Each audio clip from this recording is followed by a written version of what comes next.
moteur des tubes lance-torpilles.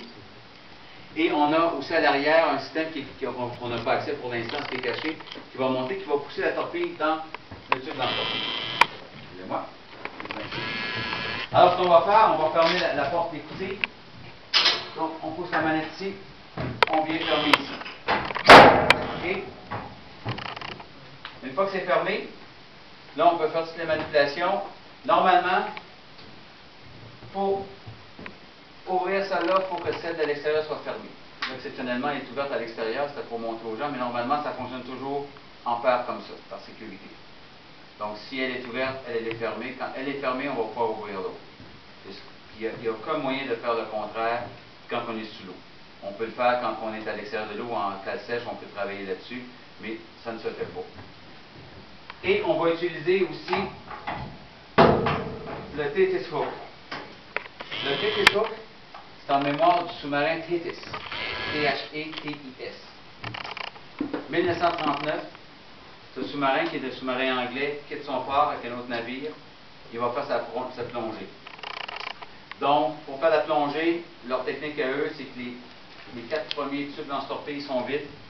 Les 2 du bas sont pleins. Le 5 et 6 sont remplis d'eau, ce qui va aider à faire la descente. Alors, on descend, on fait la plongée, quand même pas si profond que ça, mais quand même une petite profondeur. Et à un moment donné, on vient de découvrir, parce que ça marche par cadran, on vient de découvrir que dans le numéro 5, qui est celui-là, excusez-moi, le numéro 5, il indique vide. Puis normalement, il devrait être plein.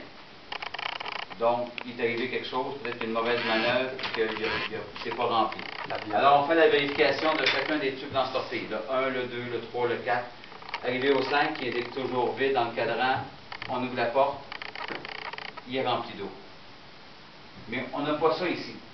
Parce que ça ici, si même s'il est rempli d'eau, il va bloquer. On n'a pas ça. Donc, qu'est-ce qui arrive? Le tube s'ouvre au complet. Toute l'eau rentre dans la porte. Ils essaient de refermer avec un autre sous-marinier la porte. Ça ne fonctionne pas. Le compartiment est en train de s'inonder. Il y a une inclinaison très rapide qui se fait du sous-marin avant. Le commandant, en voyant les clinotomètres, donne l'ordre de remplir les ballasts avant pour remonter, parce qu'il voit qu'il y a une urgence. Ils s'en vont de l'autre côté fermer la première porte, mais la porte, elle ne tient pas, elle défonce. Ils s'en vont au troisième compartiment. Elle tient. Les commandes pour vider l'air d'ici se trouvent dans le 2e compartiment. Donc, ils essaient de trouver des techniques pour pouvoir sortir en homme grenouille et réussir à rentrer dans le 2e compartiment par un autre système. Ils ne fonctionnent pas dès qu'ils sortent, ils perdent connaissance parce qu'il y a trop de pression. Ils n'ont pas les habits comme qu'on connaît maintenant. 1939, c'est des habits très simples. Il faut se souvenir de ça. Et le sous-marin va tanguer. Tout ce qu'on va voir sortir, ça va être la queue du sous-marin, de l'eau. Ils ont essayé de leur sortir, ils ont pris un câble de 9 cm, 9 cm d'acier, le câble a cassé.